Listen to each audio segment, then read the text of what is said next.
can join this seminar. Yeah, it's called International Scholars Engagement, and the speaker is going to give a lecture this beautiful morning is Professor Ahmar Mahbub. Yeah, the first I'd like to say thank you very much for Professor Ahmar Mahbub. Yeah, who has been joining our forum today. And second is our dean and Faisal is also here, and also the head of our English Literature Department, yeah, Ribut Wahyudi and ADHD. And for your information, that the participants of this forum this morning are the students of Faculty of Humanities, Universitas Islam Negeri Maulana Malik Ibrahim Malang, in Malang. And there are also other participants who come from different universities in Indonesia, and some lecturers also join this forum. First, I'd like to give opportunity for the head of English Literature Department, Pak Ribut Wahyudi. He is the one who communicated with Pak Mahbub, yeah, Ahmar Mahbub, several days ago. And Alhamdulillah, this morning he can deliver the lecture this morning. Okay. The first, I'd like to give time for Pak Ribut Wahyudi. Yeah. Thank you for the time, Pak Edi. Just asking you once again, are we going to display the profile of our faculty first before I gave a short welcome and followed by the dean short welcome? Profile of our faculty that we discussed yesterday. Okay, I will be sharing. Yes.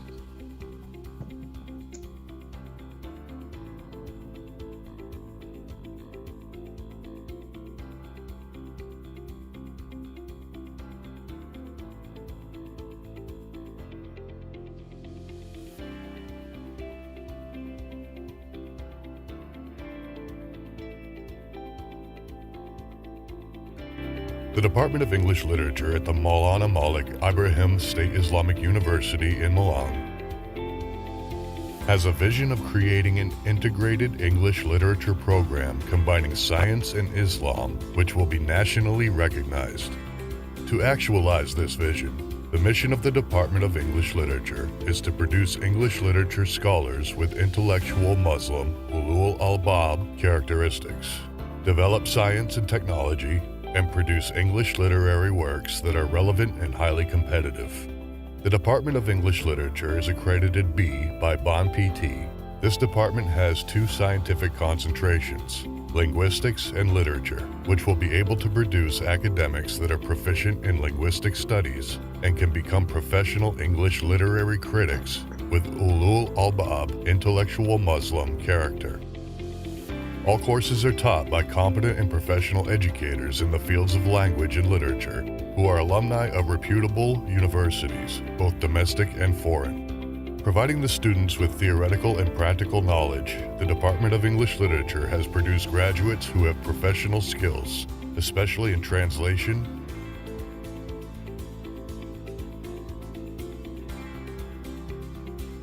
teaching,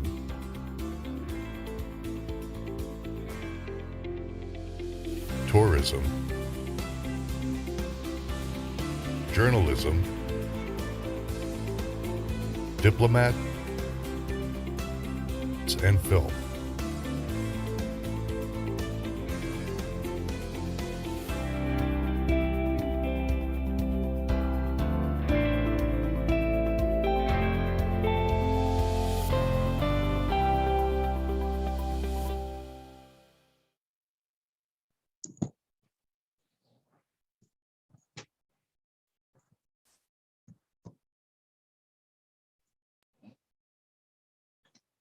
Okay, please, Pak Ribut.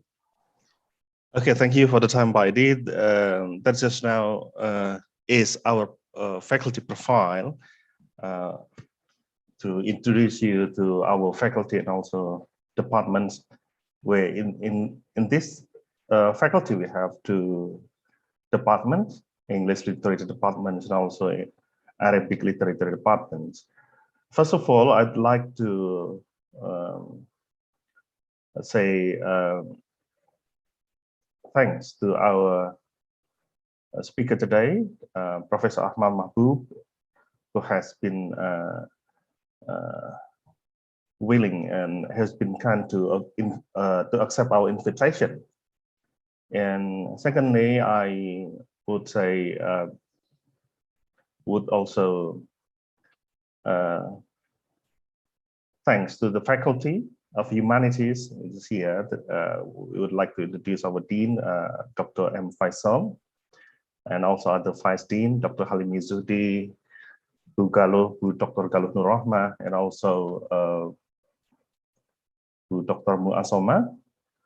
And we also like to thank all the participants here. We know that the participants here is all not only the lecturers and the students from the Faculty of Humanities in our universities, but lecturers and probably other students from other universities, both nationally and internationally. Because I share the flyer not only in the national communities, but in the international communities, such as in the virtual groups. We have, for example, Teacher Voices Professional Development, where one of the famous administrators is Pak Willy Renandia from Singapore, and one of another famous group is also Translinguistics, where also Professor Ahmad Mahbub and I became a member of that professional communities. And I will not say very long words, or I just want to highlight that this is now is very important to understand more about ecological perspective, because so far the dominant paradigm or dominant knowledge in our linguistic, or I'm not sure about literature, because I'm familiar with the linguistic, but not much on literature. Probably Professor Ahmad Mahbub will give more explanation of that. But the ecological understanding is very important to know, which is more which appreciates diversity, which appreciate nature as an alternative. If we have been so far familiar with the more dominant one, we have of course so far a colonial linguistic, we have neoliberal applied linguistics, and so on and so forth. I know that Professor Mahbub already introduced a credible approach in applied linguistics, and he is very keen to us today to share his points. I don't know, he used quite over the word poly, which sometimes I don't understand yet the meaning of poly. And I think he will explain to us today what poly is. And I believe Professor Ahmad Mahbub will give us a lot of insight today concerning with his background and also his well-known international scholars. He was editor and co-editor of Tisol Quarterly in the past, and also the founder of Free Linguistic Conference, which is annually conducted and also been known by scholars both in national and the global context. I think that's all that what I want to say. Once again, I want to thank to Professor Ahmad Mahbub and all the guests and all the participants, but both nationally and internationally, who joined this program. I hope we can discuss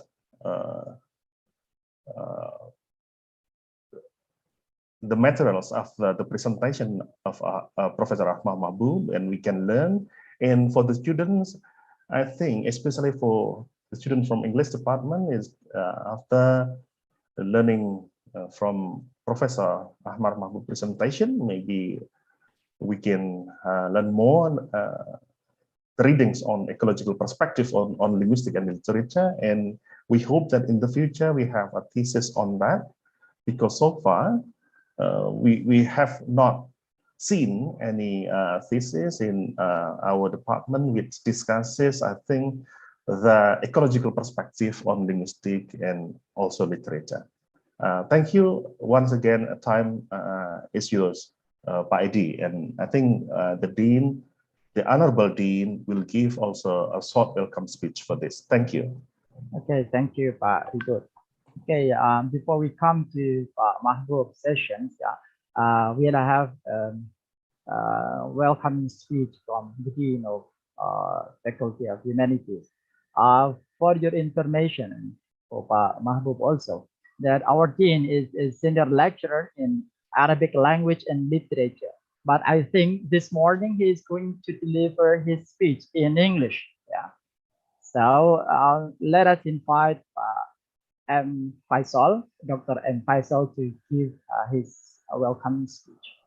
Time is yours, Faisal. Assalamualaikum warahmatullahi wabarakatuh. Waalaikumsalam. Dear Associate Professor Ahmad Mahbub, it is our pleasure to warmly welcome you for this International Scholar Engagement Program. We also want to thank you to have received our invitation, and the topic we expected you talk, ecological perspective on linguistic and literature, is one of the important themes of our faculty roadmap. And we all faculty member, lecturers, and students from English and Arabic literature department expect to learn much more from US and international leading scholar, and your talk on the given topic, which we know is one part of your expertise. So to end my welcome speech, we also thank to all the guests and participants from other universities, but nationally and internationally, who have been interested to our program. Have a fruitful discussion. Thank you for Associate Professor Ahmad Mahbub for your intention in my program today, and Assalamualaikum warahmatullahi wabarakatuh. Waalaikumsalam warahmatullahi wabarakatuh. Thank you, Pak Dr. M. Faisal. Nice speech, yeah, to begin our forum this morning. Okay, before we give time to Professor Ahmad Mahbub, yeah, I would like to give you information about his background. Yeah, although I think most of us have already known him well. Yeah, we can read his articles, we can watch his videos on YouTube. Yeah, I also watch some of his videos in YouTube. Yeah. Okay, well, we know his name well, Professor Ahmad Mahbub. Yeah, is born of South Asian refugees. Yeah, and South Asian social, economic, and political operation. He grew up in exile in the United Arab Emirates. Yeah, where he was educated not just through conventional schools, but also through relationship with artists, poets, journalists, politicians, and writers. Yeah, well, it's complete already. Yeah, and all friends of his parents. Yeah, and with them, he had grown to identify oppressive practices in academia and government, working on issues of disempowerment, not empowerment, but disempowerment and marginalization, and recently abandoning most colonial teaching. Yeah, he draws on observation, analysis, and practice to develop both his understandings and his own practices. Yeah, and we know that he also wrote many poems recently, and maybe later at the end of our seminar, he is going to read some of his poems. Yeah, I think it will be interesting. Yeah, to listen to his poems. Yeah. Okay. Without further ado, yeah, we are going to listen to his presentation. He is going to present ecological perspective on linguistics and literature. Okay, time is yours, Prof. Ahmad Mahmud. Thank you so much, everybody. It's great to be engaged with you. Unfortunately, we are in a non-present context, which means that you are not actually present where I am, and I'm not present where you are. So we are interacting in a non-present, although in a temporarily, I guess, in temporal sense, we are present, but in terms of a space, we are not present. So that actually creates a duality for us right there, right there. This is something that I'll pick up on during the session and perhaps talk about more at some point today. But I think I'll start off by defining what Boli is, since that was a question posed that people are not really clear what Boli means. So I actually put a little quote on the chat. So if you look at the chat, you will find that I've shared a little quote which says, "What is Boli?"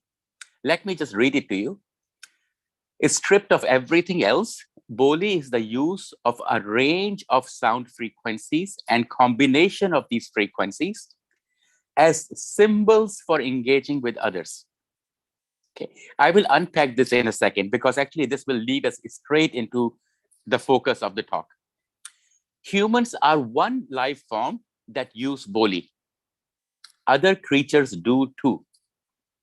Even if the range of frequencies, the combinations of these frequencies, and the meanings and symbols associated with their symbolic use are not accessible to humans. Furthermore, sound is just one sensory system. Humans who cannot speak or hear, as well as other creatures, have their own way of making sense. All humans who have the ability have Boli. All of us have Boli. Using structural features to separate Boli into named languages is a colonial mechanism of divide and rule. And using writing literacy to measure an individual's ability is a colonial tool to discriminate with impunity. Now, let me unpack this. And as I unpack this, we'll shift our conversation into the ecological perspectives. So notice what I'm saying here is Boli is stripped of everything. It's just a set of sound frequencies. So Boli is oral. I am using oral speech, which is now being transmitted through electronic medium to you. But otherwise, if you were in the same environment as me, you will be able to hear me in my present state. Now, that's sound. That is all Boli is. And notice every human being who is able and who has the ability to hear and to be able to speak has Boli. Everybody. Notice also that most people around the world do not have literacy. We do not develop literacy as a human ability, as a natural human ability. It is a learned ability. That's something we have to explicitly be taught and learn as we grow older. It's not something that's early on either, right? Literacy operates through eyes, through sight, through the eyes, whereas Boli operates through our ears and our mouth. So what we have here are two different systems, one being an oral system, an auditory system, which I call Boli, right? And Boli is a word from, I want to call it Hindustani, I guess, or Boli is a word of Boli. And Boli is just a generic sort of a word for oral or language. In my Boli, we say we don't restrict Boli to humans. A goat has Boli, a cow has Boli, everything has Boli, right? So Boli is seen within my language. If I use my Boli as a way to understand the rest of the world, as opposed to using English to understand the rest of the world, which we do in a colonial world, right? We use the English concept of language, which includes both oral and writing, right? We use both oral and writing as a way of understanding language. But in my Boli, that's not how it works.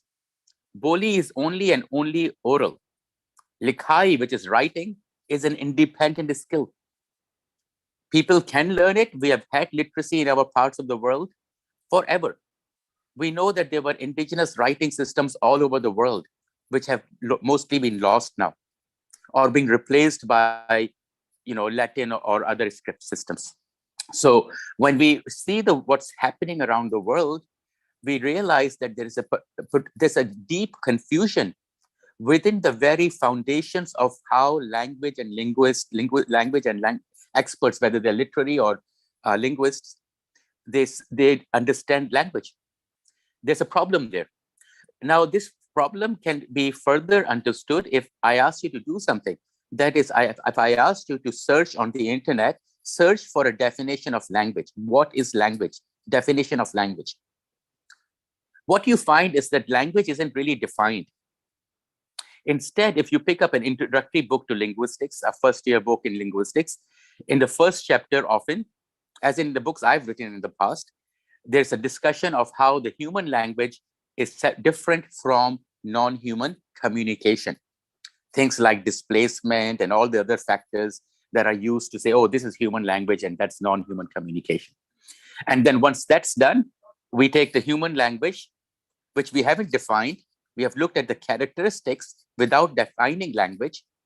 And then we use that to create linguistics and other things. That's where the problem lies, right? Because we need a definition of language. Without a definition of language, what is it that we are actually doing? Right? Now, this is a fundamental problem. And this is a fundamental problem, not just in linguistics, but in many of the colonial academic approaches. Same thing happens with life, biology. Biology as a discipline does not define life. It talks about characteristics of life, things like reproduction, respiration, all that stuff. These are characteristics of life, but these are not a definition of life. So we have the same problem there. We have the same problem in sociology. That actually doesn't define society or but it has a whole discipline named to it. So there is a problem here. How can we have all these different disciplines where we tend to be saying that we are studying an X subject, language, for example, but we are not even defining what language is? Now, as an academic, as a supervisor, as a student, we know how important definitions are within academia, right? We are always required to have definitions. If we are going to write something, we have to define the words in the way we will use them in our work. But here we have a whole discipline that can exist without defining the field that it is studying. That's a problem. Because once we don't do that, we are creating, we're doing things that have no observational reality. No observational reality. It is all reference-based thinking. It is all based on reading and referencing, talking about and relying on what other people have written, with no observational evidence to support any of it. On the contrast, we can see the effects of what linguistics has done. It has divided populations. It has divided human populations based on minor structural features. The Western linguists and the colonial, people, leaders, politicians, academics, all of them, civil servants, the colonial civil servants, they described and wrote the grammars initially of our languages, which we now see as foundational to our own work. Now, how problematic is that? If you actually look at much of this work, if you go back to the original writings of some of these linguists from the 19th and the 20th century, you will realize that their work was horrible. Many of them were civil servants. They actually had no real training. All what they were doing was they had informants who were all essentially people who were traitors to their own community, because they chose to work with their colonial masters and provide them with critical information and things in order for the colonials to be able to rule us. The reason why they created linguistics and anthropology and all these disciplines is not for our advantage. It is in the advantage of themselves, so they can study us and rule us better. It's their purpose is to govern us, right? So why would they create a discipline or a field of study that is designed to empower us? That's not the purpose they have. Their purpose is to keep us weak and keep us colonized, whether it is in the old way of direct management or in the newer ways where we have nation states. Again, a non-ecological concept. Most of the countries in the world are new. They were formed in the last 100 years. There are no countries in the world existed. The whole idea of a country is new. The word country itself, if you look at the etymology of the word, it goes back to, it's like country represents a region. You know, the mountain country or the ocean country, it's a part of the land. But that term was then recontextualized and turned into this notion of a country as a sovereign nation state. All of this was done in the last 100 years. There were no nation state or countries 100 years ago. There were no national languages. And yet, our ancestors did not just live in harmony, but they were thriving. We had good sized populations everywhere in the world. In Australia, yes, now the indigenous population is pushed on, is on the brink, but it's less than 3% of the national population of Australia. But at one point, it was 100%, and it was in the millions. In the millions. So people were not just existing or surviving, they were thriving. So what that means is that our ancestors actually had a better sense of ecological understanding and the world than we have today. Because what we are doing today, you have seen it in Indonesia, I've seen it in so many parts of the world. You've seen it in other parts of the world, you read about it in other parts of the world. It's a disaster. You know, we have burned half the forests of Australia and then or taken them down to put agricultural lands or paddocks for the cattle. So of course, when you take away all the trees, half of them across Australia, so half of them are gone since the white men came here. Half of it, 50% is gone since the white men came to Australia. It didn't happen before then. Right? So, of course, the results of it are huge disasters. Right? So, if you look at the news today, Sydney is under threat for flooding. Brisbane, all of southeast Queensland, all of northeast New South Wales, it's been flooding. People are dying. You know, all of these houses belonging is gone. Now, these are consequences of human action. Human action that has been taken with disregard to our ecology, our environment, our human and non-human populations. Now, I'm sorry, can I please ask people to turn off their mics? Because I'm getting other sounds. Yeah, okay. Yeah, thank you. So when we look around the world today, we see that there is a continual destabilization of human and non-human populations. We see that the world today sees inheritance as an ownership, as something that we can own land, we can own animals, we can own other human beings.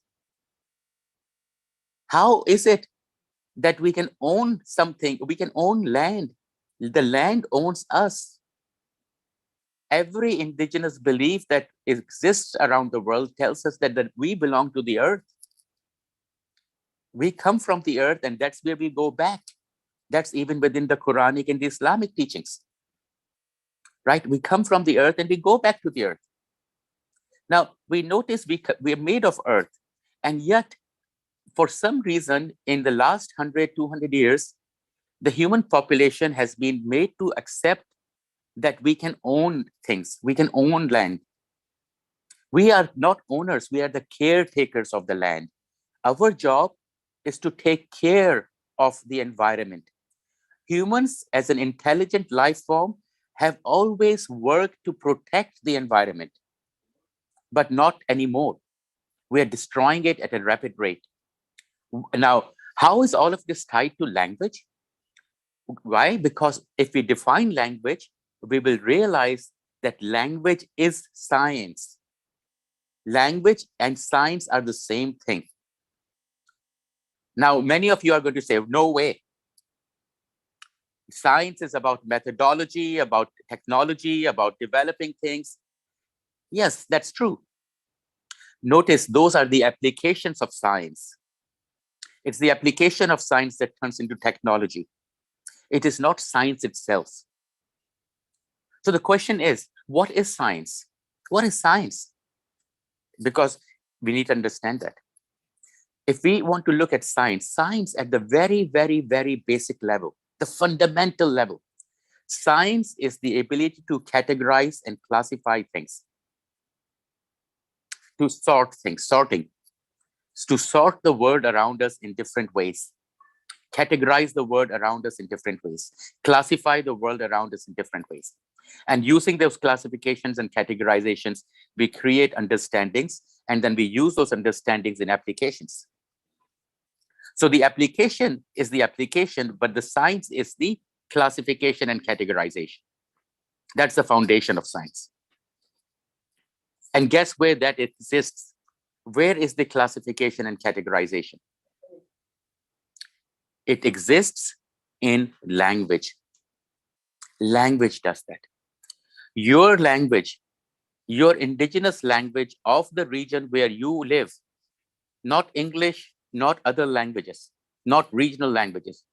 Your indigenous language of the region where you grew up, it includes all the relevant categorizations and classifications that you need to live to exist. Why? Because language is inheritance. Language is inheritance. Why? Because language is our language. We learn it from our ancestors, our elders.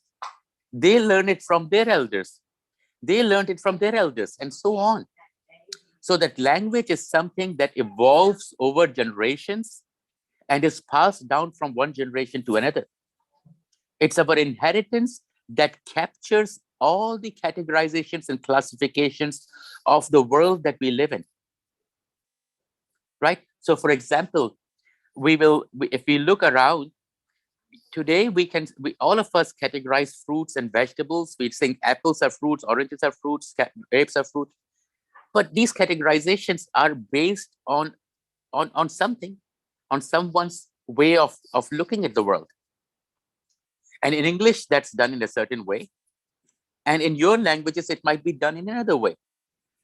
You may have or you may not have similar or categories.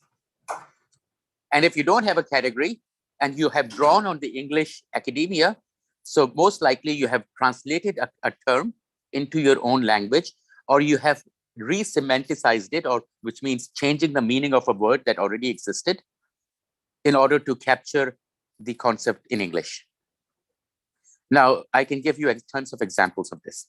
One, since we are in the dean is a scholar of Arabic, I think it's extremely relevant for us to perhaps start with this as an example. Notice the word religion. Religion. We all use the word religion in across the world. It is borrowed into so many languages. Right? In my country of birth, Pakistan, we use the word religion in our own daily language. It doesn't have, it's part of the lughat, right, of the people. Now, I say lughat for a purpose. I might come back to it because it's part of the title of the talk today in Arabic, right? I read that because your department is the Department of Lughat and Literature, which I understand is, I can read Arabic, I can understand it. So notice the word lughat itself. Lughat is not the same as language, but we use it. It's not the same as linguistics, but we use it, right, as an equivalent of linguistics. That's what I mean by re-semanticizing. We don't have a word for religion, so we borrow it. We don't have a word for language often, so we borrow it, right? We don't use the word boli, we use the word language because we borrow the word language. And if we don't have the same concept of language in our things, we translate it or we repurpose something. Religious, as I said, is another one, right? Religious scholars, religious meetings, all these religious schools, all of this. Now, the word religion is an English word, right? Interestingly, it's not a very old word. The concept of religion as an entity didn't exist prior to European colonization, because religion is not a thing, right? Religion is not a thing. It's a practice, right? Notice it's a practice, right? Now, as a scholar of Islam, it's somebody at the university where I was listening to your introduction, you were talking about how integration of Islamic perspective into sort of a Western perspective is sort of combining them and thinking through those. So thinking through those, let's think around it. We didn't have that concept of religion as a thing.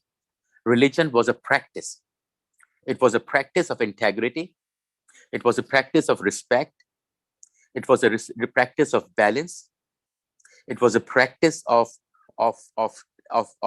harmony, of helping each other regardless of who they are. Right? How many times in the Quran does it say, do not divide yourselves?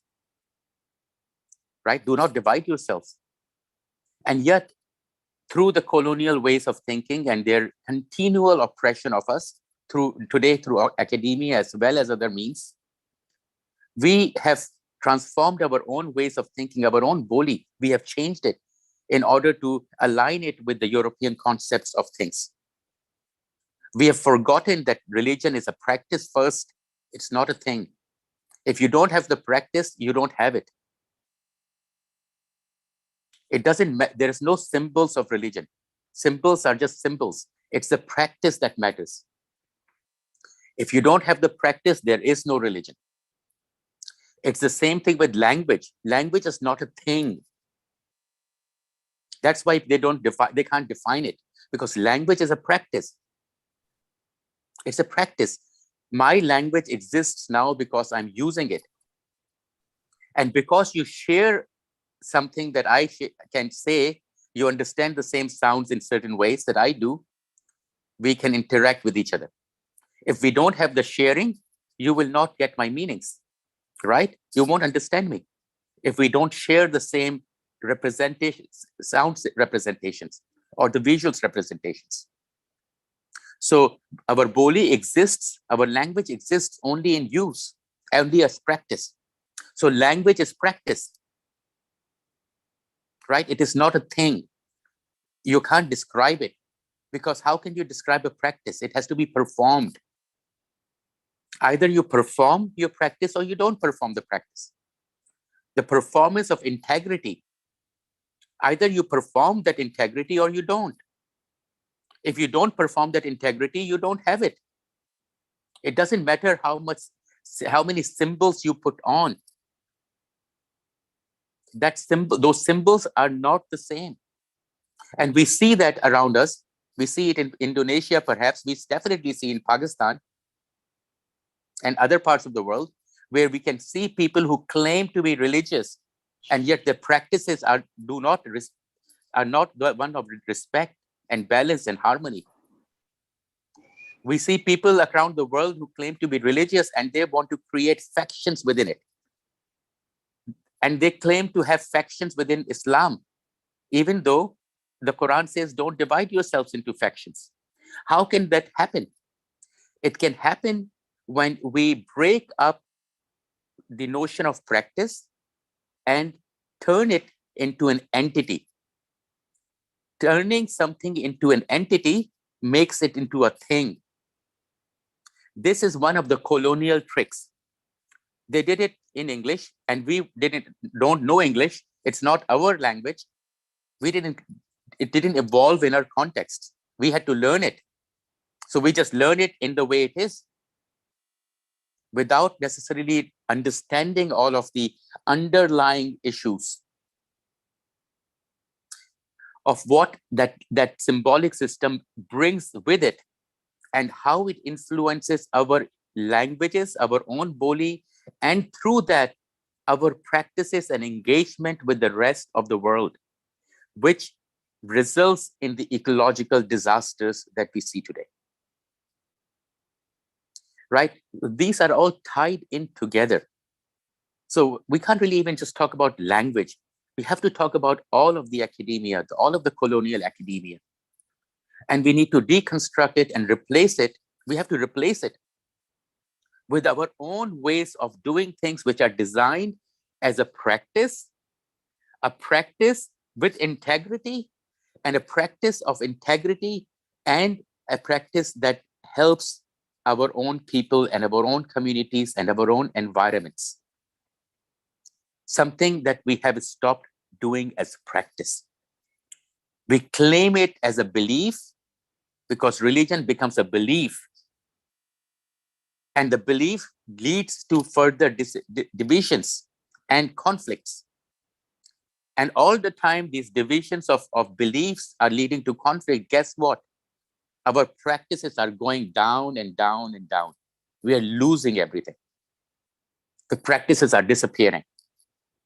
The practice of respect, of helping each other, regardless of who that person is. Right? Because the practice of integrity requires you, it essentially requires you to be able to help others regardless of who they are. Even if they have done things that are bad to you, you cannot refuse to help them, because it is your integrity that becomes challenged. If you refuse to help somebody who has been bad to you, or who has a different belief, or who has a different race or different language or anything, different gender, different sexuality, it doesn't really matter what. If you discriminate against them, then guess what? It is your integrity, your practice of integrity that doesn't exist. It's not up on them. Right? And yet we forget all of this. We forget all this practice. And instead we get stuck in the symbols. Where do the symbols come from? Symbols don't just come by themselves. They tend to evolve and develop or be imported. In our colonial context, I don't think we are post-colonial. Post-colonial is a myth. We are colonized. Why? Because we don't have our own say. We can't create our own knowledge. We have to all learn English in order to get jobs. Right? That's why English language teaching is such a popular thing. That's probably why I got my scholarships, because I wanted to be an English teacher. Right? And they sponsored that. If I wanted to be a teacher of Urdu, I don't think I would get the sponsorship. Right? So as soon as you get to be, if you want to join the English profession, there's so many opportunities for you. Why? Because we required it, because that is the way in. That is colonization. If indigenous people are drawing on colonial concepts and categories to do work, then their work is not independent. It is a reflection of them being colonized. It's an indication that their work is colonial. They haven't come out of that coloniality. They are dependent on somebody else's knowledge, somebody else's classification, somebody else's categorizations, somebody else's way of looking at the world. And we have to align ourselves to their way of thinking and doing. Otherwise, we don't get a job.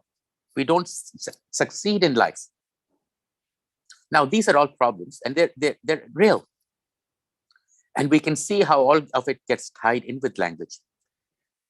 So we need to define language, and I'm trying to define it with you. Language is science. Language is inheritance. Language is practice. Right? Notice I have so many definitions of language. I'm always using is. No, I'm not saying language as inheritance. No, language is inheritance. And why is language so many things? Because language is not an entity. It's a practice. We learn the practice of our language from others. It's a practice. Some of you saw the little baby who's with, who was here earlier. She's only 6-7 weeks. And yet she is able to communicate what she wants to the elders who are around us.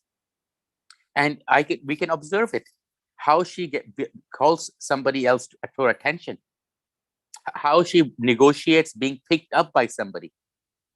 All of that. She doesn't have oral language, and yet she is able to interact with us. So we can see that human interaction and communication is actually not dependent on language at all. If it were, then we couldn't communicate with children, because children are not born with language.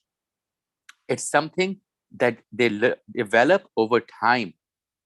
From whom? By engaging in practice with their families and elders and others. It's a practice. Just like we learn to walk. Walking isn't a thing, it's a practice. A child learns to walk as a practice. Right? All of these are practices. Culture is a practice. Culture is not a thing. Again, they have a discipline called cultural studies, cross-cultural communication. I'm a director of a program in cross-cultural communication. And guess what? In my first class, always, in the first lecture I teach, I tell them there is no such thing as culture. It doesn't exist. That's why they cannot define it, because culture is a practice again. Our culture is not what our ancestors did. Our culture today is what our practices are. That is the culture. Again, notice what the Western academia does. It turns all these practices, these processes, these actions into named entities, into nouns. They even, in linguistics, they even have a term for it. It's called nominalization. And if you look at some of the work on social semiotics and SFL, they argue that nominalization in English is one of the reasons that English is such a, big language or something. This is a strange sort of a claim, because nominalization, what it does do, it takes verbs and other categories and turns them into nouns. So you turn practices into noun as a linguistic device. Most of our languages don't nominalize. We don't have nominalization. In fact, in some of the modern sort of language, development stuff that is done across the world, it's like the Urdu language dictionary board. I don't know what they do in Bahasa, Indonesia, or these scientific committees that add all these words to Bahasa so that it can capture all the English, sort of categories of sciences. What are we doing? We haven't even thought through. We aren't really just taking in concepts and borrowing. We are actually changing the very ancestral practice of our own boli without understanding what we are doing. We're just throwing away the ecological understandings that were already in our language, and we are replacing them by a colonial set of things. Through colonial academia, we're adopting them and we're translating them into our own languages, and we think we are developing as a result of it. No, we are not. We are turning into disasters, environmental disasters, social disasters, all of this. That's what's happening in a practical, observable level, right? So I like to observe. I believe in something called geographical thinking, observation in relation to geography, which includes climate, location, all of that stuff. Terrain, whether it's, valleys or forests or deserts or mountains, right? All of that stuff. Now, why is that important? To understand this, I'm going to sort of take us back in time. Imagine a world pre-European colonization, where most of our populations, most of our ancestors, my own ancestors, they were nomadic. They were nomadic people. Now, what does a nomadic people mean? It means that the population did not live in just one settled location. They moved around. They didn't move around in random. It wasn't random. They moved around a landscape, a region, and they moved around it at regular intervals. there wasn't ownership of land. That's something that came with the European colonizers. Land was just there. It was shared with everything that lived there. Why did the nomads move around? Because there's plenty of food around in the bush. You guys live in the forest, very similar to where I live, right? I live on the top end of Australia. It's called Cape York. It's actually closer to Papua New Guinea than it is to Sydney, right? Or Brisbane or Cairns even. I live very close to PNG, right? So I live in the climatic zone, which is similar to where you are. And I know, for example, there's plenty of food in the bush, in the forests. There's so much food. And our ancestors knew all of those foods. They knew all the trees. They knew all the leaves, all the animals, everything. And they knew not just them, but they knew how to use them. They could use them in their medicines. They could use them in so many different things. They knew what fruits were in season in which part of their lands, and they moved around. They had the knowledge of how different trees fruit in different times of the year. They knew if certain trees had a bumper crop every 3 years or 5 years. They knew all of it, and they've arranged their nomadic movement and their geographic movement in a correlation, and also in a harmony with the natural world. So we find evidence of this still today. It exists. It's around in the indigenous languages. So, for example, in the Cape York area where I live, the indigenous people now in their broken English, we call it broken English, not Aboriginal English. We don't call it indigenous English. We don't call it Aboriginal English. We call it broken English. Ask me during the question why we call it broken English. So I speak broken English and I'm proud of it. Ask me what it is and why I'm proud of it when we will come to the question answers that time. Right. So in our broken English, we have a saying which is essentially translated from the indigenous languages of the region. It says, when the wattle is red, the turtle is fat. When the wattle is red, the turtle is fat. Now, wattle is a kind of a flower. When that flower is red, the turtle is fat. Now, wattle tend to grow up in the mountains, in the hills, inland. The red wattle tends to grow inland. And the fat turtles are out in the sea. Now, interestingly, the wattles are red is also a time of the year when the sea is relatively calm, because, we get cyclones in this part of the country, like you guys. When they know that during the time that the wattles are red, it's the season when it's dry season. In modern world, we call it the dry season here. So the seas are better. You can go down, you can hunt, you can get your fish, you can get your turtles. And guess what? When the wattle are no longer red, it's getting into the rainy season. And in the rainy season, the coastline becomes dangerous. So guess what? When the yellow-red wattle is when the wattle is yellow, the river turtle is fat. So when the yellow wattles are in bloom around the coastline, people move back up into the valleys where they get the river food, right? Because it's at start of the rainy season. So they get a different range of food. And as they move around the country, as they move around that region, they are essentially taking care of the land. And in a way, and this is something that our elder Pasco here, one of the indigenous elders and intellectual, has written extensively about. And he calls it that's essentially nomads who were farming the whole forest. They weren't farming in the modern sense of agriculture. They weren't clearing land, taking land away, and then replacing that with a crop.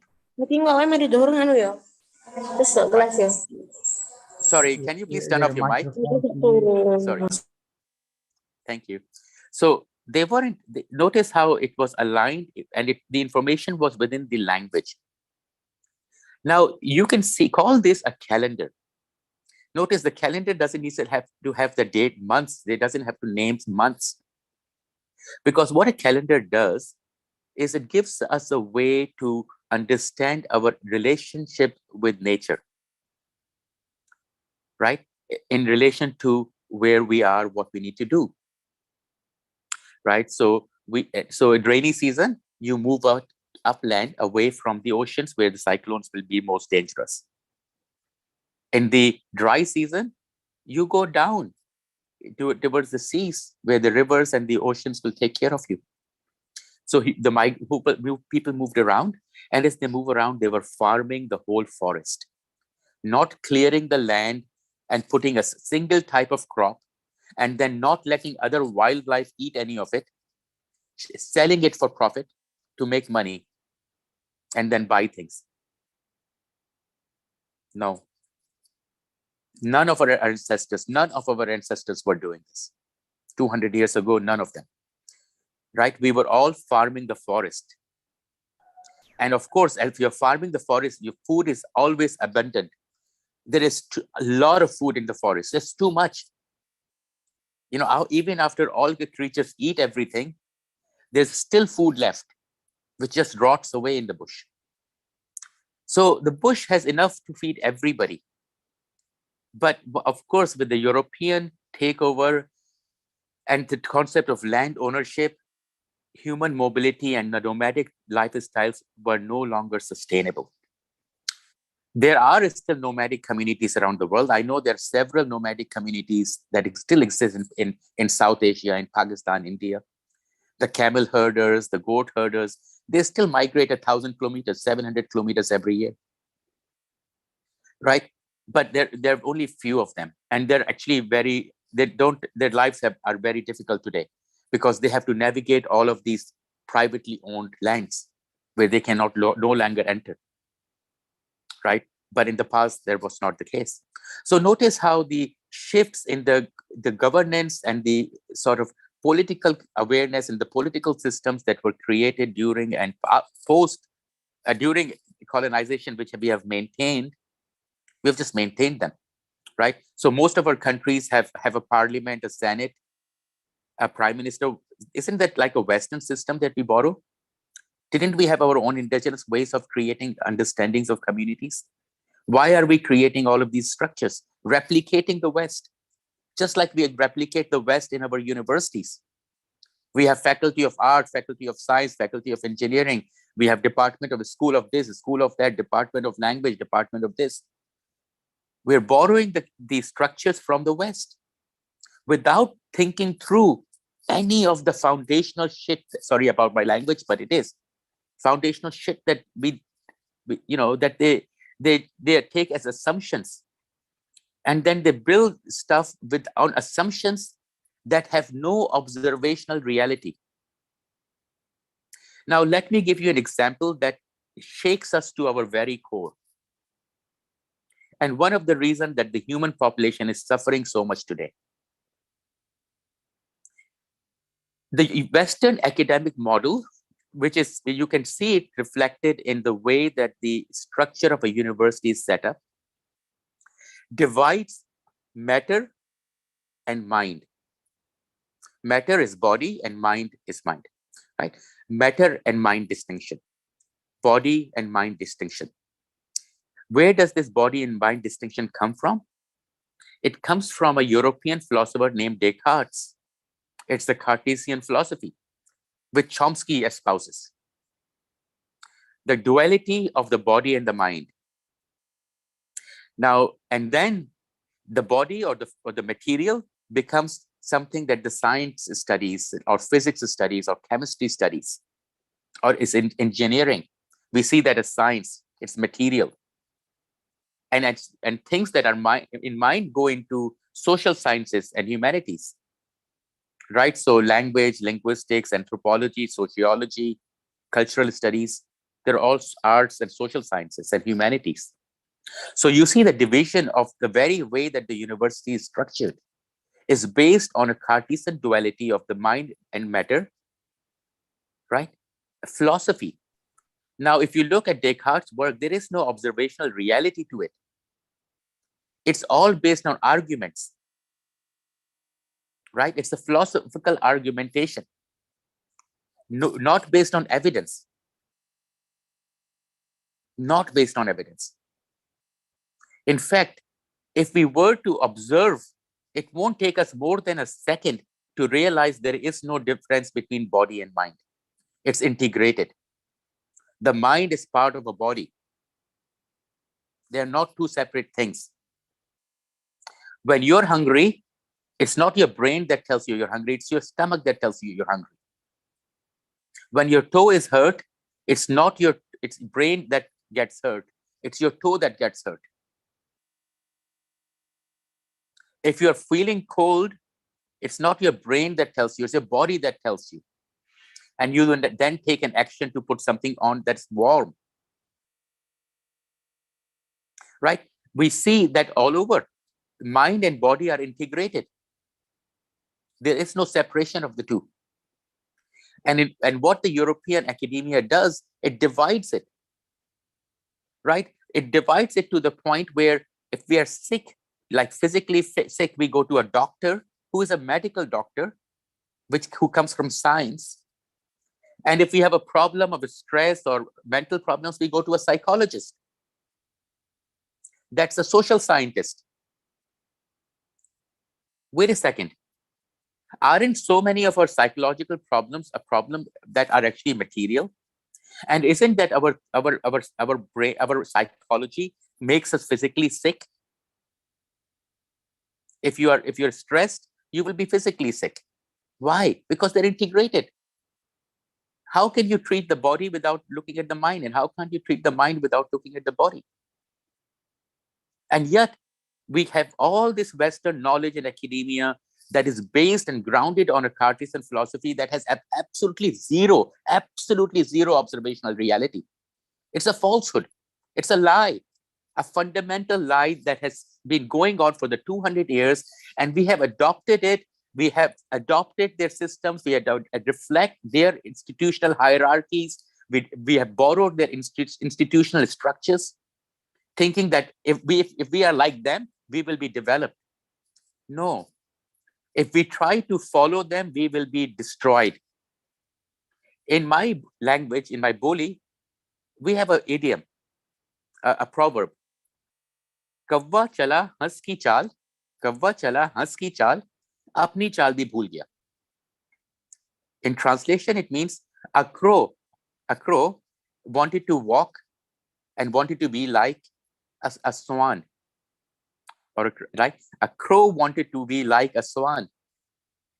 A crow can never became the swan, but what happened is that they forgot how to be a crow as well. So they forgot to be a crow and they never became a swan.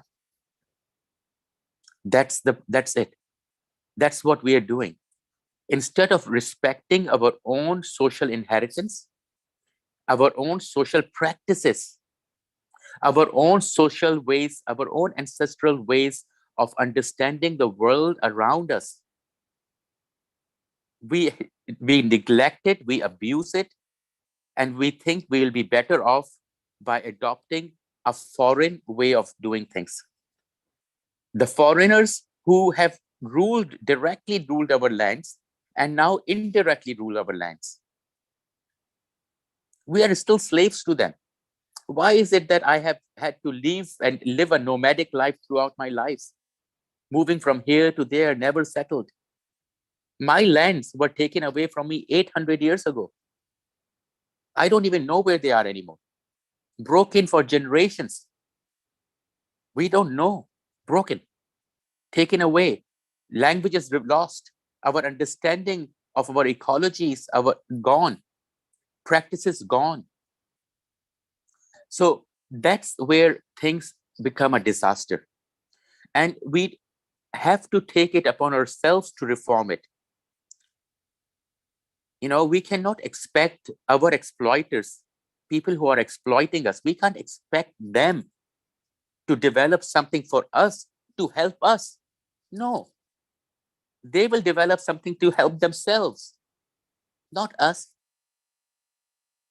And they've been doing it for the last 300, 400, 500 years now. And if we don't wake up to it and realize the depth of how they manage to manipulate us by taking away our language, by taking away our practices, and replacing them by what they want to. And through that, breaking up our social cohesion breaking up our own ways of life, destroying our relationship with our environment, killing our environment through the interaction with that, in the name of this idea of development. Another word that we don't have a translation for. So we translate it, development. What is development? What is the goal of development, right? If I have a goal, I will say, I want to achieve this. Okay, once I've achieved this, I've achieved it. What is development? What is that you're achieving? Nothing. Numbers. Every year you want your numbers to be higher. Numbers are infinite. Number is a human category. They don't exist by themselves. We have created them. That is why the number system itself has evolved over generations. Right? The numbers that we use today are not universal. In many languages around the world, they did not have a number system. They didn't need number systems. Why would they? Because it's a need of traders, not of a person. If you're living a nomadic life in the bush, there's plenty. Why do you need to count? Counting is something you need to do if you're trading in something. Right? It's a tool for traders, not for a normal person living out there. There's plenty of food. Right? We know that most indigenous languages don't have terms for colors. If you study language and semantics and things, they talk about all these Berlin and K theories and all this stuff, hierarchies of colors and all this shit. What they never talk about, there's not a relevance of hierarchy of what colors will be if your language is blah, blah, bullshit. The key thing is, if a particular group of people have not developed color terms, it means they never needed it. They did not need to define color terms because the colors are shared in the presence, right? If you are in the present location that I am, you can see what I can see. Therefore, I don't need to use words to describe it to you. You can just see it's there, right? So as a practice, I don't need a word for it. But of course, if you create an entity called language as a noun, then you have a set of color terms, which is a noun. Then you have all these categories. It's not about category. It's about practice. And notice the practice is in presence, in geography, because language without technology of today was only present. You cannot have language which is non-present without some sort of an electronic recording instrument, right? With the electronic recording, yes, you can record sound and video and image, and you can play it again and again. But without this technology, oral language is only and only in the present. It doesn't exist in non-present. Writing, on the other hand, can exist in the non-present. A recording of of audio or a recording of video, it can exist in the non-present. But oral language as a practice cannot. It only exists in the present. And in the present, we share, whoever is present with me shares the visual stimuli around me.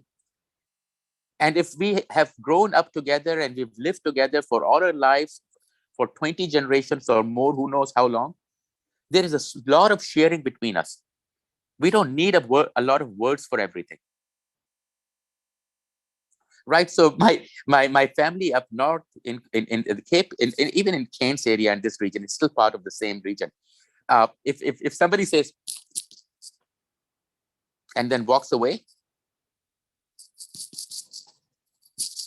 and then walk away, what does it mean?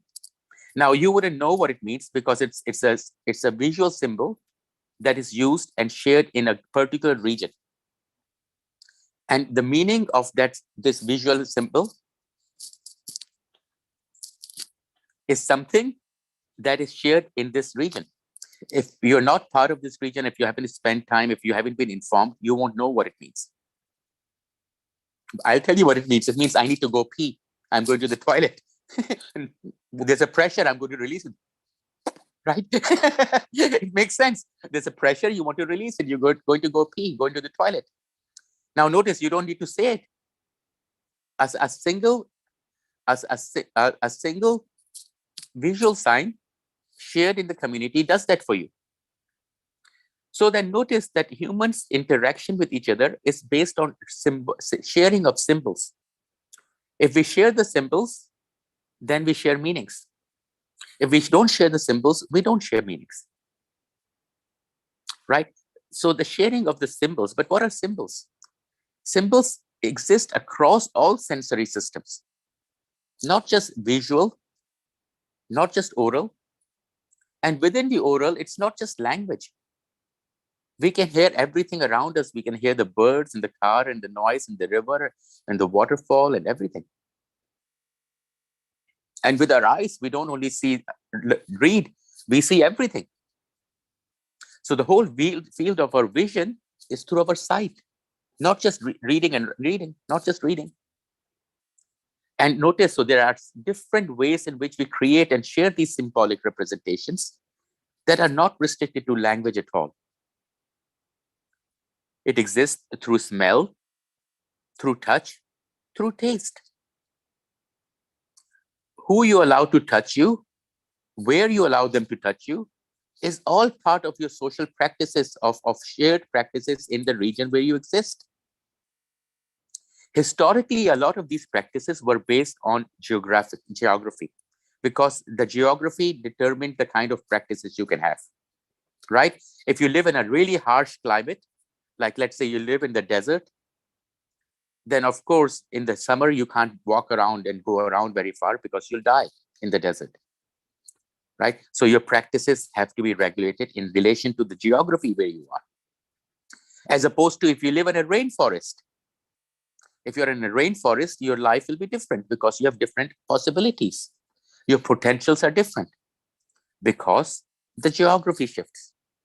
Again, notice geographical thinking. So moving away from reference-based colonial way referencing thinking and looking at observation and geography and trying to understand things as they are, not linked to a philosophical idea that somebody came up with 200 years ago and has stuck with us with never being challenged.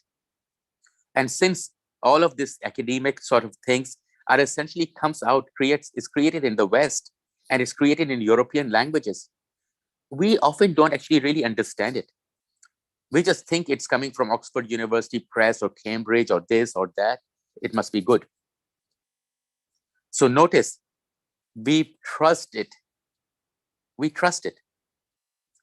Now, this is something I'm going to talk about a bit more. Now, I've been talking about present and non-present, right? I've said it a few times. I'm going to expand on this now. Now, let's say, if I say to you, there is a lamp next to me, and the lamp is white in color. Now, since you are not in my present, there is no way for you to actually observe and verify whether what I'm telling you is true or not. Now, in this case, I lied to you.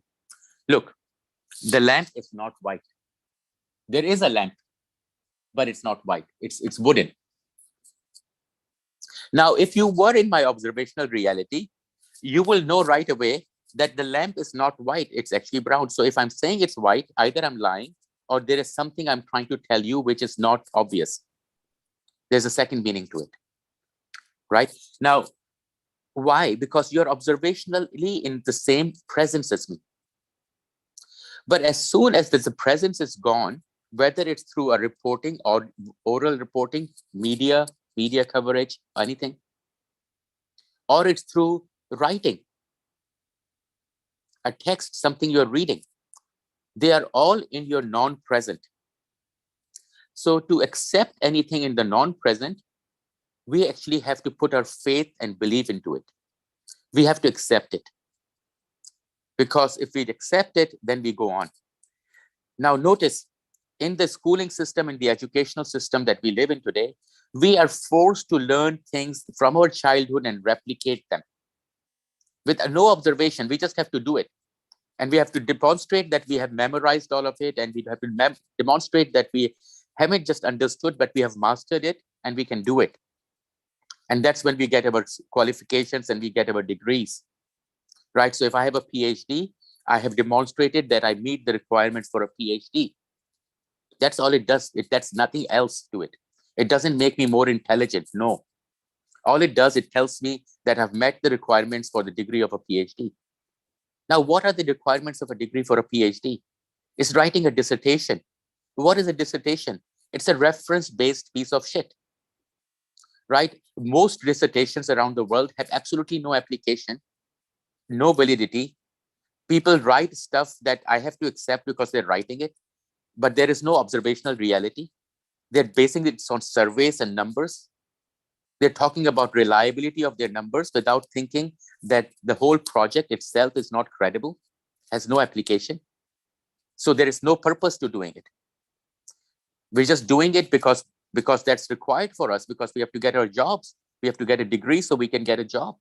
So we have to show off that we understand that. And not just that, once we get employed as a lecturer or a professor or an assistant professor, we have to continue those practices in our own classrooms. We have to make sure that our students are learning the same shit. We have to perpetuate it. If we don't, we get into trouble. Right? So the system makes us replicate stuff without any understanding of it. And we replicate the stuff that has no observational reality. We are replicating it because the West is doing it and we trust it. We have to trust them. We have to trust the Oxford University Press and the Cambridge and the whatever other presses there are. We have to trust them. We have to trust in the ranking system of the journals. What is a ranking system? What is all of this? It's a ranking of knowledge, right? It's a ranking. It's creating a hierarchy of knowledge. Now, let me ask you something.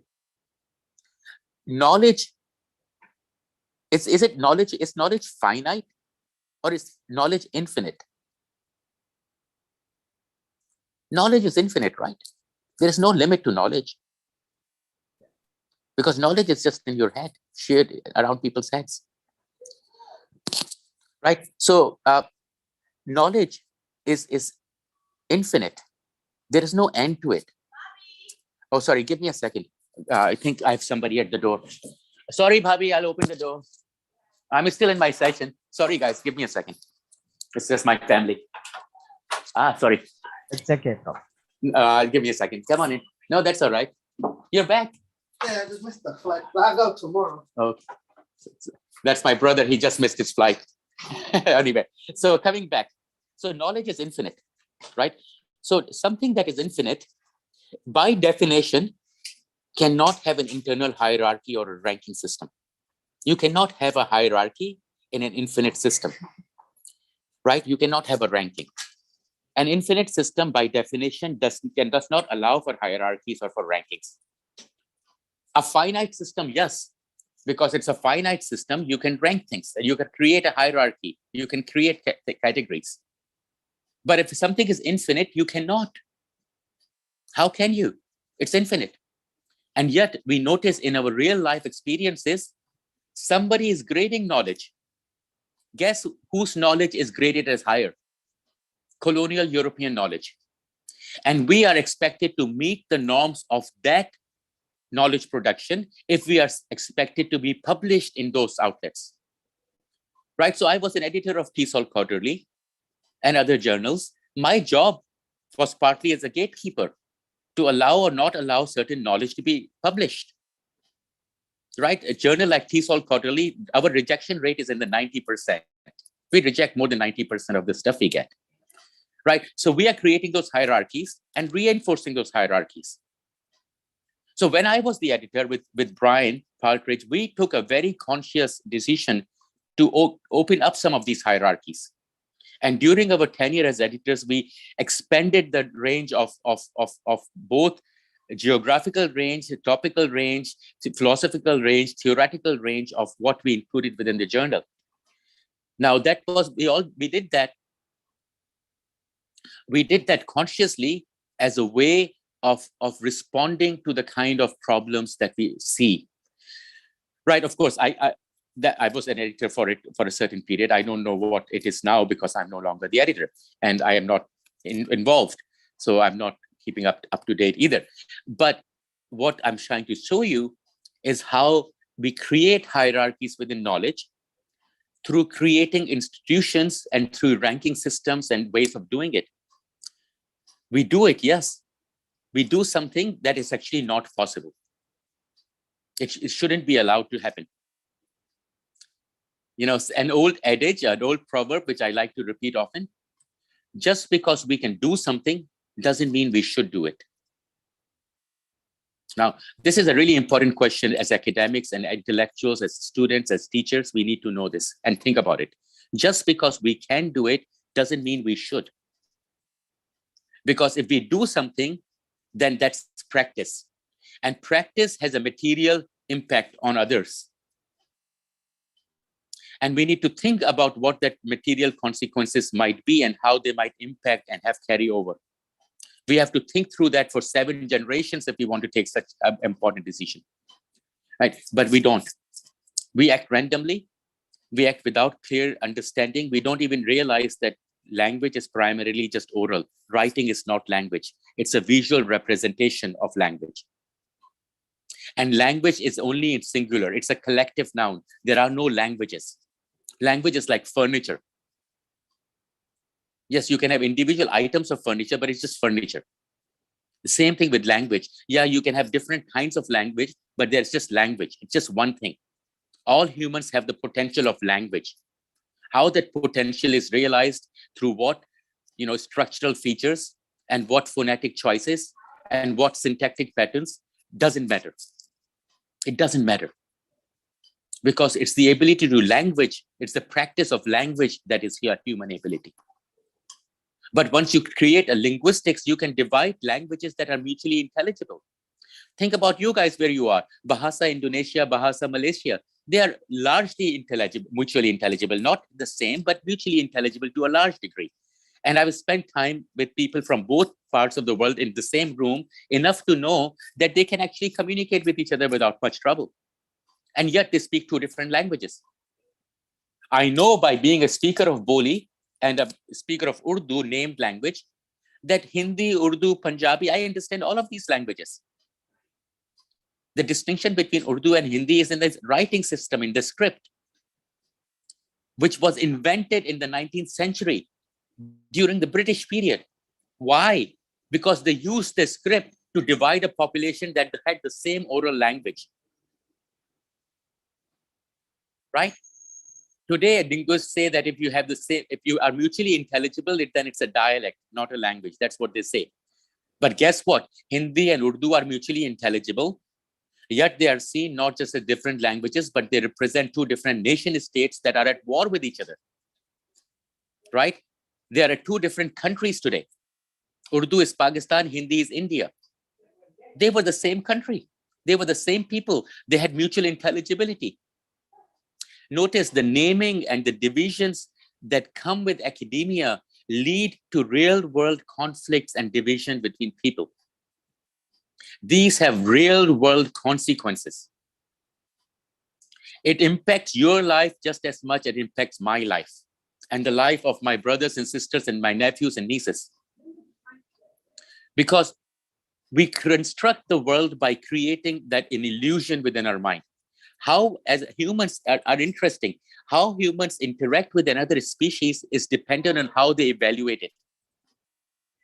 Right? We evaluate certain animals, creatures as beautiful, as friendly, and we love them. We love butterflies, we love fireflies. Right? But we don't like houseflies. Right? Our perception, we'll kill the houseflies. We'll kill the houseflies, but we won't kill the butterflies and the others. Now, why? Because our perception of our interaction with them and how we see them impacts our relationship with them. And being a human, an alpha creature, our practices impact them. If we clear land to make a house, it impacts everything that lived on that land before us. It's our practice of a land ownership, not non-human practice of land ownership. They still share land. Right? I live on indigenous land. I live in the bush. I was telling people beforehand, I'm actually in Keynes at the moment just to do some work here.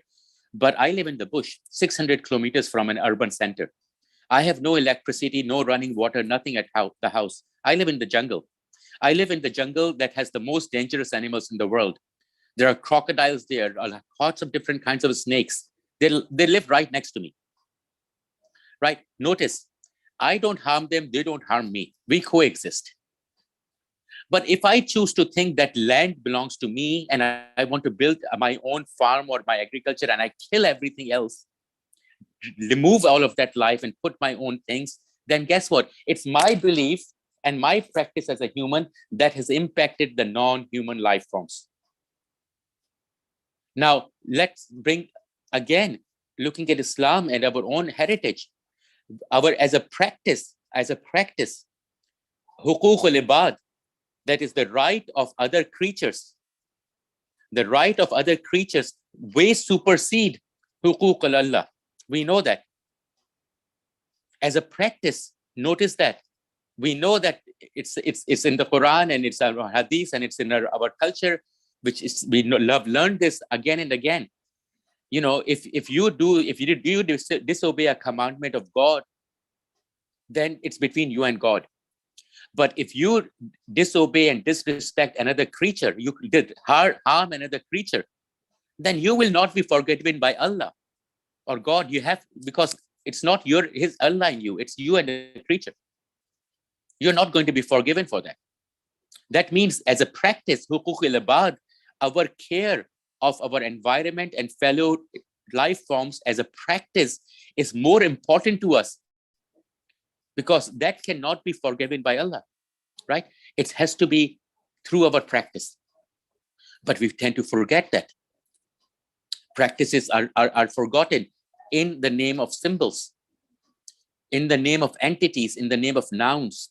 So again, notice how language and the shift in language and the shift in the categorization and the practices of language create a shift in our own perception of the world and our own engagement with the world. And that in turns creates the environmental havoc that we are seeing today, the disasters that we are seeing today. It all is interrelated. So I know that I've been talking for a while now, and I'm going to wrap it up. As you can see, this is all pretty complex and yet not complex. If we realize that there is no mind-body duality, if we realize that language, culture, religion, these are practices, not entities. If we realize the most important thing in practice is integrity, respect, and self-respect, that is the crucial thing. And our practice needs to be always aware of it. If our practices are in harmony with our own beliefs, then we become strong and our practices reflect our belief. Our philosophy and our practice becomes synonymous. They are reflective of each other. Our philosophy is what we think, what we know, and our practice is what we do. They become aligned, they become synonymous, they become the same. When that happens, that's when we actually become a human being, really, because that's where it is. But notice how Western education has broken that. It moves us away from placements. It moves us into non-present. It makes us learn and memorize and replicate things that are non-present based on our beliefs and what we are made to believe, right? And doing all of that and getting stuck in the day-to-day lives and struggles of where we are, we lose track of the bigger picture, and we lose track of the very indigenous knowledge and the wisdom that our ancestors already developed for us. We give it up. So we need to rethink around all of these things. And I think what I'm saying is, I hope that it's in alignment with the vision of your institution, because listening to what the introductory was, it looked like it was worded in different ways. But it's an alignment. Notice We don't have to think about the Western ways of things. No, we need to think about our own. We need to think about methods that work for us. So that's why I've been doing what I call positive discourse analysis, credible research, subaltern linguistics, which is practice, practice, practice. Practice which is ethical, which is based on local knowledge, which is about giving benefits, which is about creating things, creating material. In the introduction, they were saying that I've been writing a lot of poetry. Yes, because it's creative. And I know that a single poem which has 6 lines or 8 lines carries more text, more meaning, and is read by more people than a 25-page long academic paper. Only academics will read an academic paper. But a short poem, everybody will read. And it makes you think, it makes you think. It has served the purpose. So with that, I'm going to read one poem and one poem only. I did share a few others with the hosts. The host, can you please share the rest of the links and the posts with the audience later on? But I will probably just read one, given the time, and then I will open up the floor for questions. So can you put in, share the poem called Inheritance? Inheritance, noun, not the first one, inheritance, noun. So Okay. that's the one on the shared screen, inheritance, Okay. noun. All right, Okay, I this have to one? read. Yes, I have to, let me see. I can't see yet. I have to go on my own screen. All right. Oh, yes, it is. Thank you. So let me read it for you. Inheritance, noun, property, genes, traits, conditions, passed from one generation to next. Things, material or biological. Things, material or biological, right? Because property is a material thing. Genes are biological. Traits and conditions come from your genes. They're biological. Where, oh, where is my social inheritance? My social inheritance. My ancestral practice of integrity and balance. My ancestral language, my song, my dance. My ancestral respect of all life and lands. Of all life and lands. Where, oh, where is it? Life and lands handed down to new owners, retainers of greed, corruption, and power, manufacturer of new laws and norms, robbers of the subaltern of social inheritance. Social inheritance, one for all for one. A wealth that exists only in sharing. A wealth that exists only in sharing. Only in sharing. Once stolen, there is no returning. It is not a condition, trait, gene, or property. Social inheritance are practices. And these practices exist only in the sharing. Just as I said earlier, if you didn't understand the symbolic meanings of my sounds, then we cannot engage with each other. It's in the sharing that language exists. It's in the sharing that our culture exists. It's in the sharing that all of this exists. Notice we don't share a lot now. Yeah, we share a bit of the language, but definitely we don't share culture and religion and everything else because our practices are based on nominals, on nouns. Inheritance, noun, they create this nominalization. It's a language trick that controls our mind. Mind control is not a myth. It exists. If you control somebody's social inheritance, social norms, social semiotics, if you can control their social semiotics, you control them and you influence their behaviors. I'm not saying that we don't have the agencies to resist. We do. But at the same time, most of us are unable to create that resistance. We get trapped within it. And our own social semiotics are jeopardized, taken away from us, replaced by others. And through that, our social inheritance is lost. Our practices are gone, and all we are left with are words and symbols that amount to nothing. Now, with that, I'm going to end. As we were saying earlier, but there are ways in which we can talk about it and do things. I've shared it's a credible approach, positive discourse analysis, all of these things, doing things, creating things, making things. It's the creation of things that creates alternatives. If we want our families and our people to have a better option, then we have to create those options. We have to create those options. We are the academics and the intellectuals and the teachers and the professors and the students. We have to create it. We can't wait for others to create it for us. If they were to create something good for us, they would have created it 200, 300 years ago. They don't have to wait now. They don't have to wait till now. They could have done it before. They're not going to do it. We have to do it. We have to create the resources we need. We have to create the knowledge we need. We have to create the practices we need. And we have to base it on integrity. That's the key thing. I keep saying this again and again and again in all the different sessions. It doesn't matter what you do, as long as you have integrity. As long as you have integrity, your practices will take you in the right direction. And if all of us work with integrity, then even if we are doing different things, our integrity will create an alignment within us. And that alignment will create a huge ripple, a ripple that can change things, a reformation, reformation. I don't like revolutions, no revolutions, reformation, reform things. Reform things based on it. We don't want a revolution because revolution hurts others. We don't want to hurt anybody.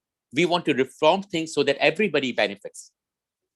You cannot benefit if you hurt others. Gaining success by hurting others is not success. It actually devastates us individually and as a community. We have to think about social intelligence. It only exists in sharing. One for all for one. All right, with that, I would like to say thank you so much. Assalamu alaikum again. And I'm happy to take on questions if we have time. Thank you very much, Prof. Mahbub. Yeah. Wow. I believe that if we are not in virtual room like this, yeah, if we are staying in same place, I'm sure that there are two possible reactions from the participants. The first is they will clap their hands to give you applause for what you say, or second, they will keep silent because they are doing deep reflection for what is happening. Okay, or a third option, they will throw tomatoes and rotten eggs on me.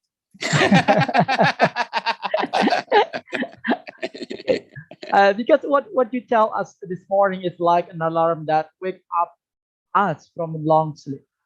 You give us new perspective, you give us new insight, that maybe some of us do the same thing like what the other people do, and maybe there is something wrong with we are practicing today. As you said just now, that language is a practice, religion is practice, and the question is, what is happening with our today's practices? Is there something wrong with our practices? Yeah, it seems that if I may say, we are colonialized by the other people. Yeah, so we follow like what they think and what they do. Yeah, and you said just now that you are very proud of the broken English. Yeah, so maybe that is a question also that the participant will ask for you. Okay, we still have 20 minutes. Yeah. Oh, there have been some participants who have raised their hand. Okay, we still have 20 minutes. Yeah, for question and answer, and let us use this time. Yeah, effectively. I give the time for Maria and Maulana first. Yeah, for the first session, to ask question. Okay, Maulana, please, time is yours. You can turn on your microphone. Okay, am I audible?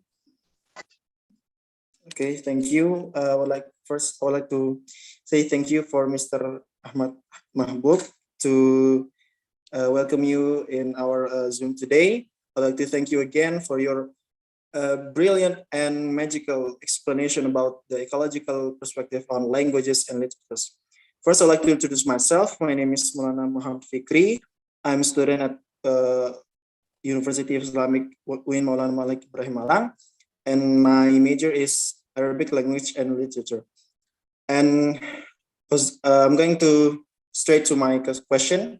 My question is, how does the misinformation of your definitions, of this definition that you have explained to us about language is practice and others like that, how does the information of those affect other people that they have their own beliefs or opinions regarding the ecological perspective on languages and literature itself?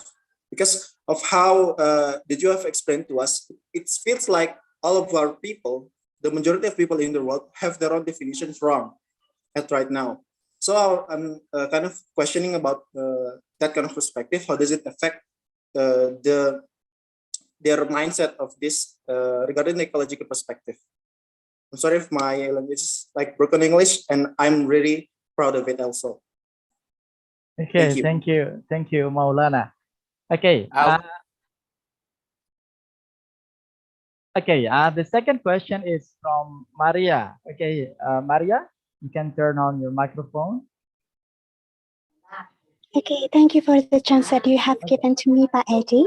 So, first of all, I would like to express my gratitude, especially for Prof. Mahbub, for sharing your knowledge and also your opinion. It was insightful, so thank you indeed. And recently, what is it? I've been looking for and also reading some literary works, especially those who are closely related with queer ecology. Yes, I'm so sorry. Secondly, I cannot turn on my video. Yes, so, my camera. I'm so sorry for that. Yeah, and then what about in Pakistan, in your country?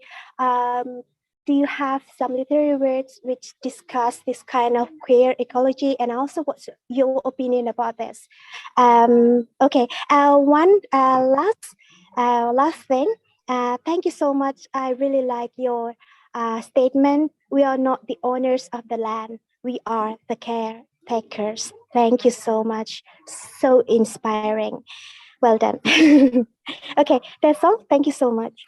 Okay, thank you, Maria. And I'm sure that all of us are happy today because what Mahbub said really encouraged us to stand on our own foot. Yeah, so I think everyone here is happy and yeah, very happy to hear that. Okay, and from those two questions, Maulana and who won? Okay, Maria. Maria. Okay, so Maria, one is a student from Arabic language and literature, and Maria is from a student from English literature department. Okay, so I give time back to Pak Mahbub, yeah, to respond to those questions, yeah, from Maulana and from Maria. Okay. Thank you. They're great questions. So, yes, of course, people have a right to have their own perspectives and their own views, and which is fine. And notice, in a reference-based traditions, we have to read all these different views, and we have to summarize all these views and discuss them, and then talk about which view we aligned with or not aligned with. You know, it's part of, you know, the questions that are asked. It really, in a sense, tells me about how we are trained in a literally sort of a reference-based world where we are always thinking of all these different perspectives and ways. Now, of course, there will be as many perfect perspectives as there are human minds. Everybody will have their own perspective, absolutely. Notice, I don't care about any of that. Why? Because those perfect perspectives become entities. And I'm not interested in entities. I'm interested in the practices. For me, it doesn't matter what you believe in. It just doesn't matter to me. Whether you believe in what I believe in, whether you believe in the opposite of what I believe in, it makes no difference. As long as your practices are based on integrity, it makes no difference. Absolutely not. But if your practices demonstrate something that I don't want as a practice, if your practices demonstrate to me that your practices are dividing my people, are harming my people, then I don't like your practices. I don't care about your beliefs. And what I want to alter is not your belief, but the practices. Because the practices are what impacts us. It's not beliefs that impact us. It's the practice, it's the belief when it's performed.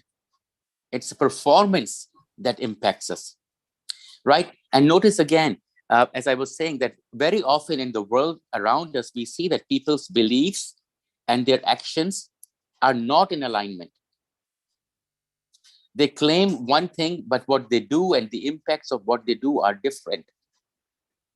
So that tells us that there's a disalignment. And that disalignment is something that I think we can recognize. And if we recognize that it's a disalignment, we need to move away from it because it's harmful. It's in the practice that everything is. It's the practice that matters. Who I am, where I was born, what my belief is. One, some things can't change. Where I was born can't change. But my beliefs have always changed, like yours have changed. What we were when we were kids are not what we were now. Who we were 22 hours ago is not who we are now. We constantly change and evolve. Knowledge systems are not just infinite, they're dynamic. And dynamic systems operate, social systems are dynamic systems, right? They're dynamic systems, which means they're constantly shifting and changing, and they're fluid.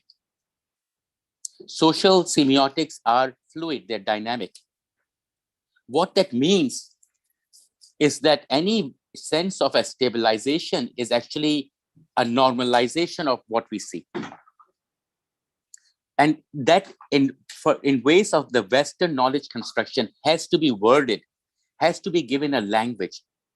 And that language is not just oral, but written language as well, which we have to believe in. Now notice all of that are entities, non-observable. In our lives, what is observable is practice, because the practice impacts us directly. If your practice, if somebody's practice is to, just say, a shopkeeper who has all the symbols of religion and spirituality in their shop, and yet they cheat you, right? They take advantage of the poor people. They are about profiteering. Then the symbols don't help us anything. It's not what their belief is. Their belief can be anything. It's the practice of cheating me that impacts me, right? It's the practice that impacts, because practice is material. Belief is socio-semiotic, right? Of course, given the limited time, I haven't really talked you through the differences between socio-semiotic and material biological. We had time, I'll talk about it in a lot more detail. But socio-semiotic is infinite, it's non-material, it's dynamic, it's infinite. On the other hand, the material world is finite in our experience of it, maybe not in its existence, but in our experience of materiality, our engagement with the materiality is limited. The matter on earth is limited. Once we burn up, we destroy all our river systems, we won't have clean water. It's finite. Our beliefs about anything are infinite. They can keep changing. But the water is material. Once we have polluted our river, it's not going to be clean by itself. It's a material impact. Doesn't matter what your beliefs were, right? And so in the work that I do, it's all practice-based. That's why subaltern linguistics is not a theory.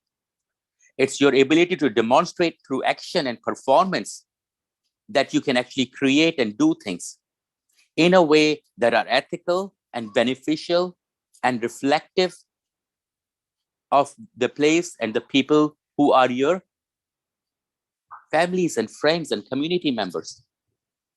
You don't create knowledge for strangers. You create it for yourself and your family and friends.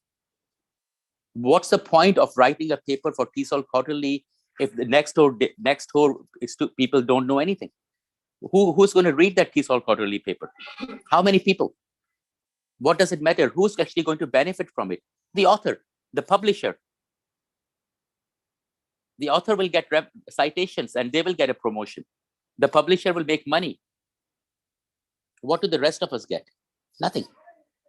So knowledge is infinite. Again, think of it as a category. It's an infinite category, right? When you see it through as the distinction between finite and infinite, right? The material world that we engage with is finite.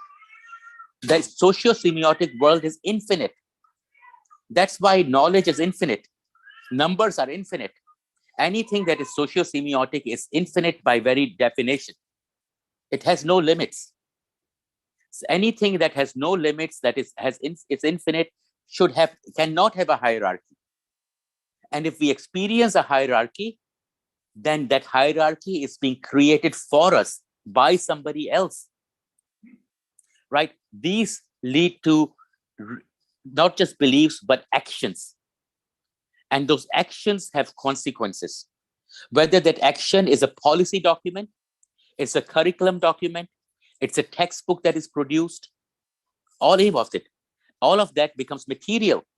And that materiality is what creates an impact, right? So we sort of have to go through a bit of it further, perhaps at some point.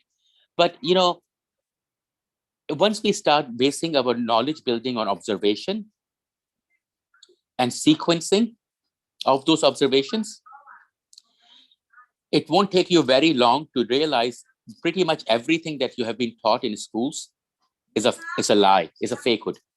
It's a constructed knowledge which serves the interest of our colonial masters and the new the corporate worlds. I'll give you one example and then I'll stop. We have all been taught from our childhood that there are 3 tenses in English: past, present, future. We are taught to construct these tenses. We are taught to define these tenses. We are given exercises to demonstrate our ability in these tenses. All our lives from our childhood. And as teachers, we teach it now. And notice, we don't even do it just in English today.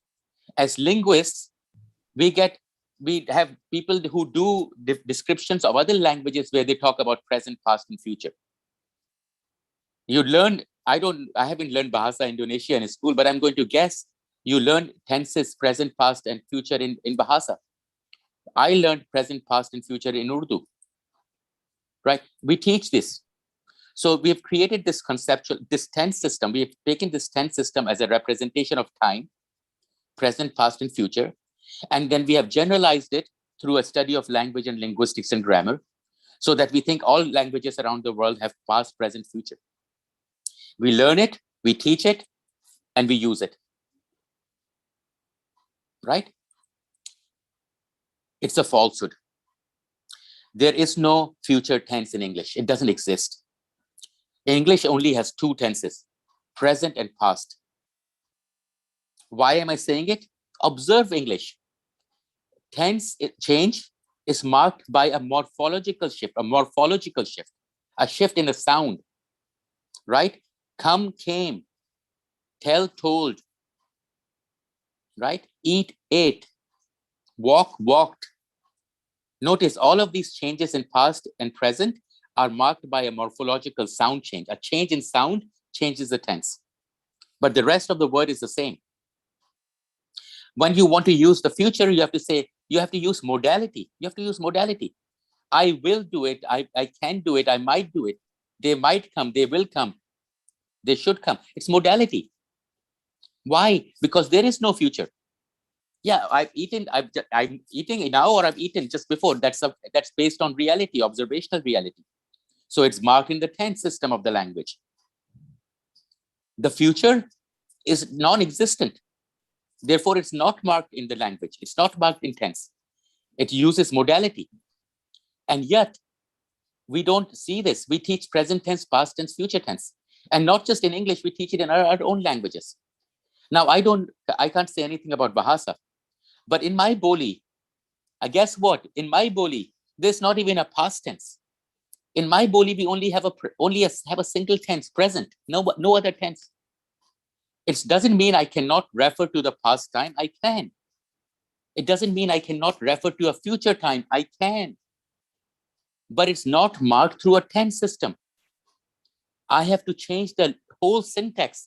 I have to use adverbials to mark time in Boli. Right? So it's not a feature of my language. And yet in school, I'm taught present, past, future, as if it is. And for all my life, I thought it was. Because that's what everybody believes in, everybody accepts, and everybody does. And I taught it too.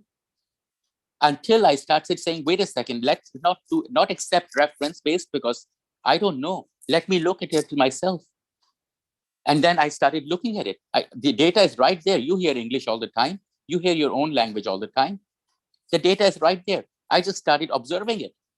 And observation told me that what the book told me is not true. Now, should I trust my observation? Or should I trust a book? Should I trust something that is observable? Or should I take somebody's word because they are saying it to me? For so long, we have accepted their words. We've accepted their words because they were our masters and we were their slaves and they owned us. And in many ways, they continue to, not directly, indirectly, by controlling our minds, by telling us that we have a past tense and a present tense and a future tense, by us teaching that, by us learning it. Now, why, what you would wonder, why is it that we teach something that's not observationally accurate? I'll tell you why. Because when you create a past as a reality in general, as a past tense, you are able to create a sense of history that people think is real, even though history is never real. No history that we read is real. We cannot know because we are not there. It's non-observable. Anything that's not observable, we do not know. We cannot know. We are not there. We were not there. So it is based on references only. References and references and references. No observation. And often notice this, these histories are full of violence. They're full of conflict. All the European people that write histories about us and other people are always full of violence and conflict. Why? Why? Because by creating a perception of violence in our histories, they allow us to become violent and they justify their own violence. That's why. And they create a future that it doesn't exist. Why? Because they can create marketing. Capitalism banks on it. We buy holidays in the future and we plan these holidays in the future. And with COVID, I guess with it, everybody woke up. There is no future. It's just it's an imagination. And in all the time that we are spending either about future or the past, guess where we are not? We are not in our present. We are either in the past or the future. We are not in the present. Now, I've already used the terms present and non-present. Let me just cement it here. Notice the present is the only present. Both past tense and the future, both of them are non-present. And guess what? Present is observable and present is the time when we can take action. Yeah, wait, I'm going to wrap up now. So present is the time when we can take action. we cannot take action in the non-present. So by moving our focus in the non-present, whether it's the past or the future, we are disabled from the present and the ability to observe and take action in the present. And that allows for our colonial masters and our exploiters to keep exploiting us. Because if we were to become aware of the present and to take action in the present, we will change things.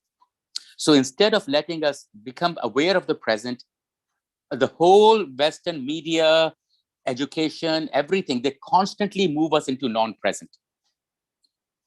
To the point where today with education, this session is Zoom, we're non-present.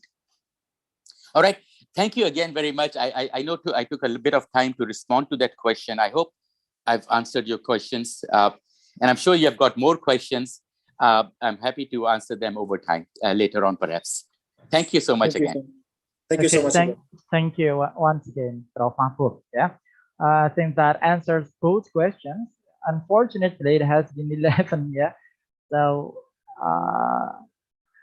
it has been 11, and I think you have been sharing for 2 hours. Yeah, It's 2 o'clock here. It's 2 o'clock here, and I need to go get lunch now. Okay. All right, guys. Thank you Okay. so much again. Thank you so much again. Yeah. Okay. And I think that is very interesting what Prof. Mahbub said. Yeah. In Bahasa, we also have a single tense only, and that is present. Yeah. We say past and future, we use adverb. We don't have past, we don't have future, but we have only a single tense. Yeah. In Bahasa. Yes. And notice the tenses then trick us. The colonial knowledge tricks us and makes us forget our own ancestral way, because our ancestral knowledge is in our ancestral grammar. It's in our language. Our ancestors tell us always be present.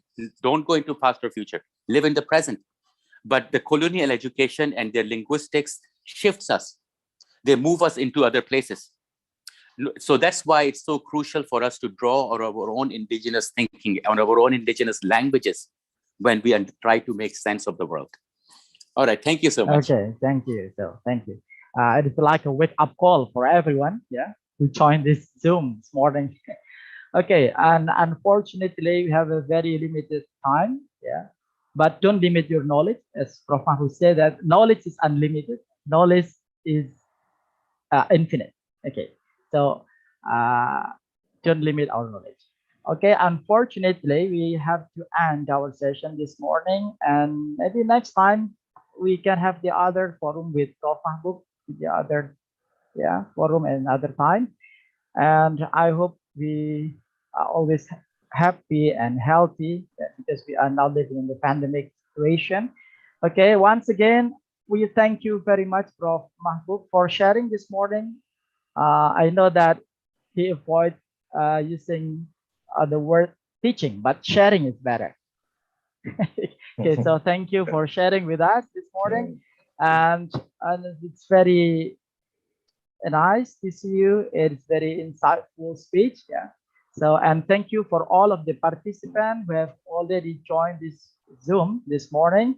And see you next time. I will not conclude Prof. Mahbub's speech this morning, because I don't want to limit your information that you got from him.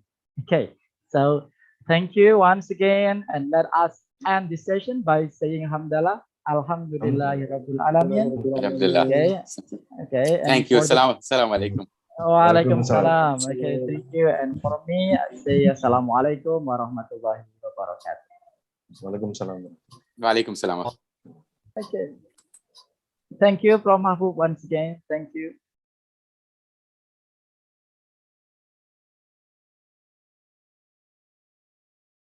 For the participants, please fill the Google form that we have already shared for the